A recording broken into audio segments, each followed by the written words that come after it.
స్పష్టత లేదు. అట్లాగే ఎస్సీ ఎస్టీలకు అంబేద్కర్ అభయహస్తం ప్రవేశపెడతామన్నారు. మరి 12 లక్షలు ఇస్తామన్నారు దళిత బంధు స్థానంలో. ఇంతవరకు అతిగతి లేదు. 2 లక్షల ఉద్యోగాల ఊసు లేదు. ఇంతవరకు 10,000 ఉద్యోగాలు ఇచ్చిన పరిస్థితి లేదు. అట్లాగే ఇక 6 గ్యారంటీలకైతే మంగళం బాడినట్టే కనబడుతున్నది. మరి మహిళలు ఎదురు చూస్తున్నారు. రాష్ట్ర వ్యాప్తంగా 2,500 100 రోజుల్లో ఇస్తామన్నారు. ఎప్పటి నుంచి ఇస్తారని. ముసలి వాళ్ళు ఎదురు చూస్తున్నారు. పెద్ద మనుషులు 4,000 పెన్షన్లు ఎప్పటి నుంచి వస్తాయని. రైతులు రైతు భరోసా కోసం, రైతు బంధు కోసం ఎదురు చూస్తా ఉన్నారు. రైతు కూలీలు నెలకిస్తానన్న 1,000 రూపాయల కోసం ఎదురు చూస్తా ఉన్నారు. ఆటో అన్నలు ఎదురు చూస్తా ఉన్నారు 1,000 రూపాయల కోసం. ఈ అన్ని విషయాల్లో ముఖ్యంగా తెలంగాణ విద్యార్థులు 10,000 కోట్లు ఫీజు రీయింబర్స్మెంట్ బకాయిలు ఏదైతే గవర్నమెంట్ చెల్లించాలో వాటి విషయంలో కూడా మొత్తం విద్యార్థులు వారి తల్లిదండ్రులు ఎదురు చూస్తా ఉన్నారు.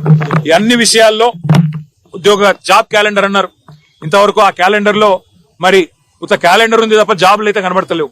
ఈ అన్ని విషయాల్లో తప్పకుండా ప్రభుత్వాన్ని శాసనసభ సమావేశాల్లో నిలదీస్తాం, నిగ్గదీస్తాం. ఎక్కడ పోతున్నాయి డబ్బులని అడుగుతాం. మరి కేసీఆర్ గారు కట్టిన ఇల్లు